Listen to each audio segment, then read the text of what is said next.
Kaugnay pa rin ang usapin sa impeachment trial ni Vice President Sara Duterte.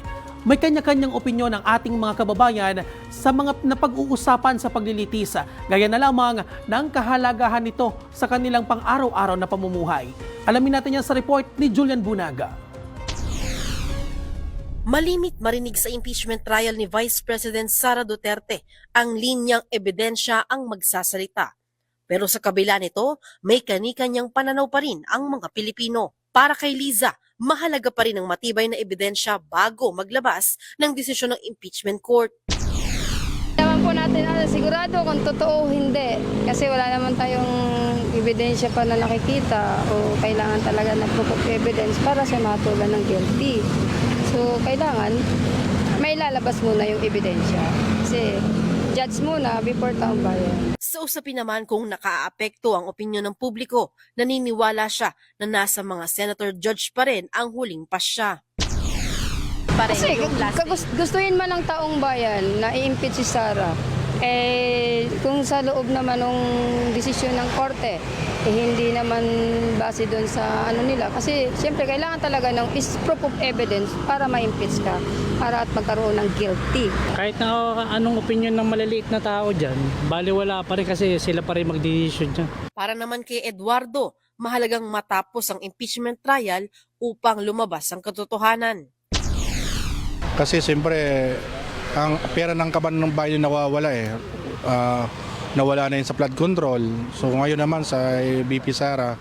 So para sa akin po, dapat talaga matapos na as soon as possible impeachment para bumangon ng bansang Pilipinas. Dagdag niya mas mainam na harapin ng Vice Presidente ang mga paratang laban sa kanya. Pagdating naman sa mga ebidensyang inilatag ng prosekusyon, hati ang opinyon ng publiko. Gaya ni Nanay Erlinda at Rafaela. Malaking tulong po yun para siya makulong. Una, yung pagbabanta. Hindi naman kailangan antayin pa na may mangyari.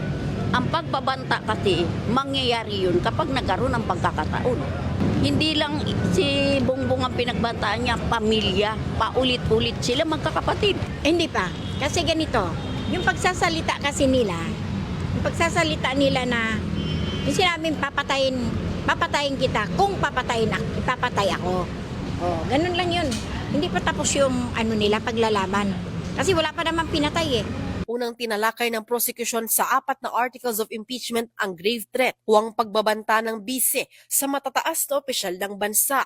Dahil dito, isa sa mga nabuksang usapin ang pagkakaiba ng salitang pagbabanta at babala. Pero para sa pangkaraniwang Pilipino, ang definisyon nito, ang babala po, nagpapaalala po yun sa tao. Yung pagbabanta naman po, parang may pinagbabantaan kang tao. Kasi iba po yun, pag binantaan ka na, parang may binabalak talaga yun. pero ayon kay NBI Investigator Attorney Jeremy Lotok, nag-overlap ang dalawang ito, depende sa konteksto. Well, depende sa konteksto siguro, Your Honor.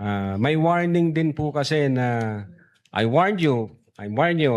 Sinasabi ko, pag inulit mo to, ito nang mangyayari sa'yo. May konteksto ho na ganun, Your Honor. Na somehow nag-overlap siya doon sa elements ng grave threats na conditional. Sa Lunes, magpapatuloy ang impeachment trial kung saan inaasahang haharap na si NBI Director Attorney Melvin Matibag, ang ikatlo at huling testigo ng prosecution para sa article of impeachment tungkol sa grave threats.